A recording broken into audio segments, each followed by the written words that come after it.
चित्रा ने आज किसी तरह अपने घर वालों को फोन कर दिया। जैसे ही उसके भाई को पता चला, वो तुरंत चित्रा के ससुराल आ गया। बाहर पड़ोसियों की भीड़ लगी हुई और अंदर से चित्रा की चिल्लाने की आवाज आ रही थी। बचाओ, बचाओ, बचाओ! चित्रा के भाई ने जोर से दरवाजे को धक्का दिया और देखा कि उसका जीजा उसकी बहन को मार रहा था।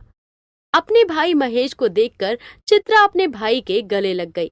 चलो बहन, अपना सामान बांधो और निकलो यहाँ से, और खबरदार जो मेरी बहन को लेने के लिए आए। किसी पड़ोसी ने पुलिस को फोन किया हुआ था। तब तक पुलिस भी आ जाती है। चित्रा की हालत देखकर पुलिस उसके पति दिवाकर को गिरफ्तार कर लेती है। चित्रा के मायके में हाथ टूट जाए, उसकी कितनी बुरी तरह से मारा है हमारी बेटी को। क्या कमी छोड़ी थी हमने, दहेज भी दिया था। बस दीदी, अब आप कभी अपने ससुराल नहीं जाओगी। मैं आपको तलाक दिलवा दूंगा। उधर दिवाकर ने पुलिस स्टेशन में अपनी जमानत करा ली थी। घर आने के बाद चित्रा को अपने अबला होने पर बड़ा ही दुख हो रहा था। वो मन ही मन आगे की पढ़ाई करने के बारे में सोचती है और अपने पापा से कहती है, पापा, मैं वकालत करना चाहती हूँ। अच्छा हुआ बेटी, तुमने खुद से फैसला ले लिया। मैं तुमसे बात करने ही वाला था कि तुम्हें आगे क्या करना है। जो बीत गया हम उसे नहीं बदल सकते, लेकिन आगे का भविष्य तुम्हारे अपने हाथों में है। और चित्रा ने वकालत की पढ़ाई शुरू कर दी। साथ ही साथ उसका मन भक्ति में लग गया और वो माँ दुर्गा की पूजा करने लगी।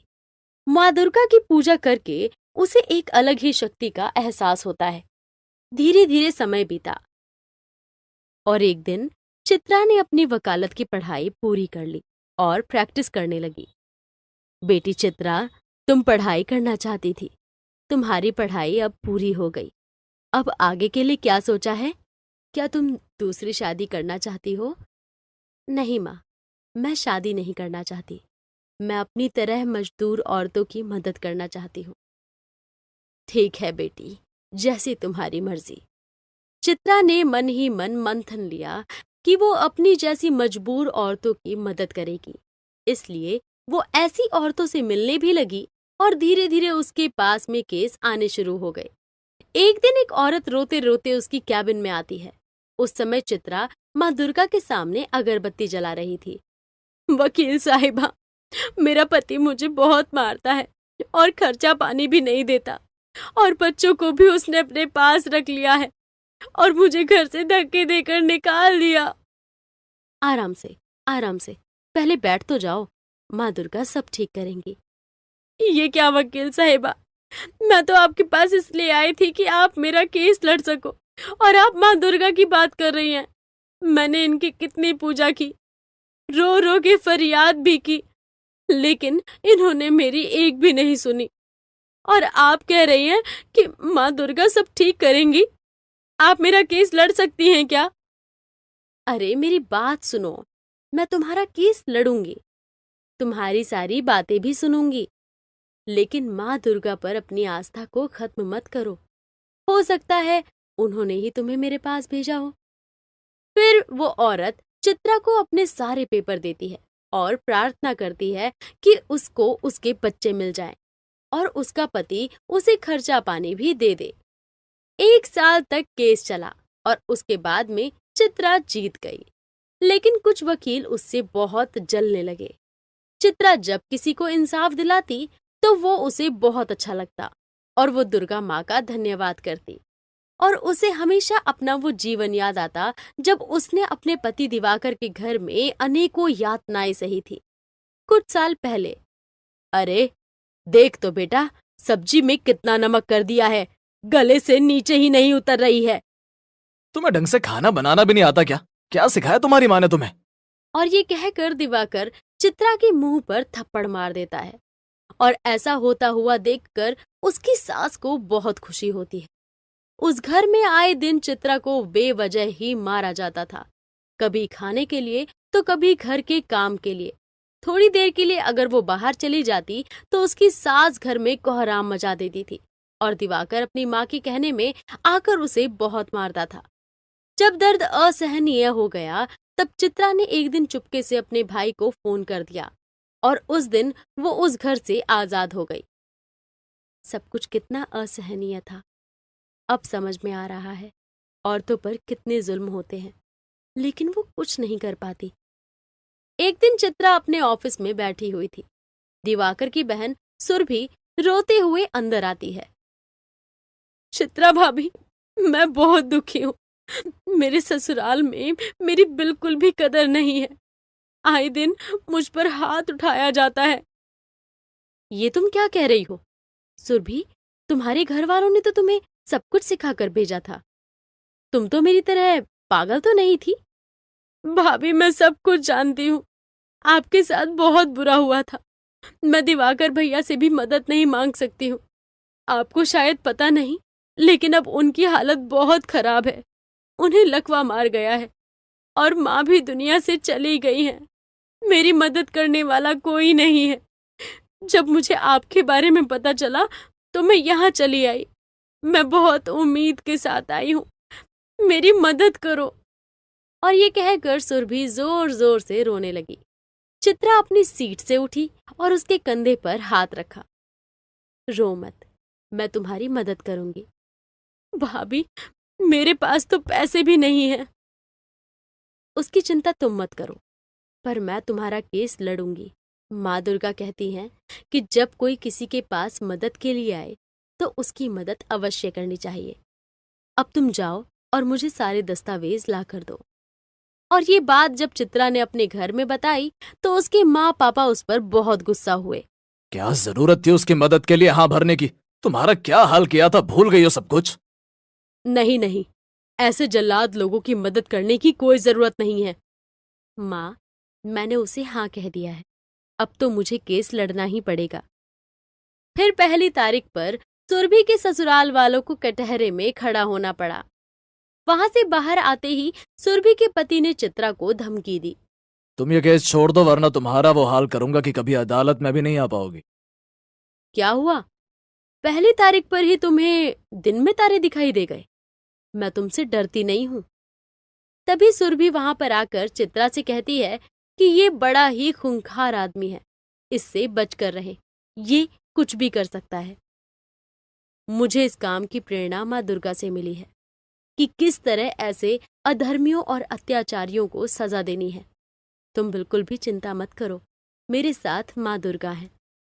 केस की कई तारीख पड़ती हैं। हर तारीख पर सुरभि का पति चित्रा को धमकी देता था और चित्रा को लगा कि यह आदमी सिर्फ धमकी देना जानता है। लेकिन आखिरी तारीख के एक दिन पहले सुरभि का पति चित्रा पर हमला कर देता है, जिसमें चित्रा को बहुत चोटें आती हैं। कुछ लोग उस पर हमला होते हुए देख लेते हैं तो उसे वो अस्पताल लेकर जाते हैं। चित्रा के फोन से वो उसके घर वालों को इस बारे में बताते हैं। उसके घर वाले जब अस्पताल में आते हैं, हाय मेरी बच्ची, देखो तो क्या हाल बना दिया इसका। मैंने कहा था ना कि मत लड़ो ये केस। वो तुम्हारी बातें नहीं सुन पा रही है, वो बेहोश है और डॉक्टर कह रहे थे कि 1-2 दिन लग जाएगा उसे होश में आने में। उधर गुस्से में चित्रा की माँ सुरभि को फोन कर देती है। सुरभि जब अस्पताल आती है तो फूट फूट कर रोने लगती है। मुझे माफ कर दो भाभी, मैं जानती थी वो आदमी ऐसा ही कुछ करेगा, इसलिए ही मैंने आपको सतर्क रहने के लिए कहा था। भाभी उठो ना, भाभी उठो ना। चित्रा बेहोशी की हालत में सबकी बातें सुन रही थी, लेकिन कुछ बोल पाने की स्थिति में वो बिल्कुल भी नहीं थी। तभी उसके अंदर मन में माँ दुर्गा का चिंतन शुरू हो जाता है और वो अपने आप को माँ दुर्गा के सामने पाती है। हे माता रानी, मेरी मदद करो। अगर कल मैं अदालत में नहीं गई तो केस उल्टा भी पड़ सकता है। मेरी मदद करो माँ। तुम उसकी चिंता मत करो चित्रा, ऐसे पापियों को सजा मिलनी ही चाहिए और मिलेगी भी। लेकिन कैसे? मेरी हालत देख रही हो आप। तुम जल्दी ही अच्छी हो जाओगी। कल की चिंता तुम बिल्कुल मत करो। तुम्हारी जगह मैं जाऊंगी अदालत में। क्या? सचमुच में माँ? फिर तो मुझे चिंता बिल्कुल भी नहीं करनी चाहिए। अगले दिन कोर्ट में सुरभि अकेली बैठी हुई थी। जानती थी कि आज चित्रा अदालत में नहीं आएगी। वहीं उसका पति बार बार अपनी मूंछों पर ताव दे रहा था। जैसे ही जज साहब आकर बैठे, तो उसके पति का वकील बोला, जज साहब, मुझे लगता है कि आज इनकी वकील साहिबा नहीं आएंगी, तो इसीलिए इस केस को अगली तारीख दे दी जाए। नहीं नहीं जज साहब, आज फैसला कर दीजिए। मैं अपने बच्चों से मिलना चाहती हूँ। आपकी वकील कहाँ है? सुरभि कुछ बोलने ही वाली थी कि सफेद साड़ी पर ब्लैक कोट पहने हुए चित्रा अदालत में आती है। सुरभि ये देखकर हैरान हो जाती है, क्योंकि उसने चित्रा को बहुत बुरी हालत में अस्पताल में देखा था। चित्रा को अदालत में देखकर सुरभि का पति भी हैरान रह जाता है। जज साहब, माफी चाहती हूँ देरी के लिए। मैंने आपको सारे सबूत पेश कर दिए हैं।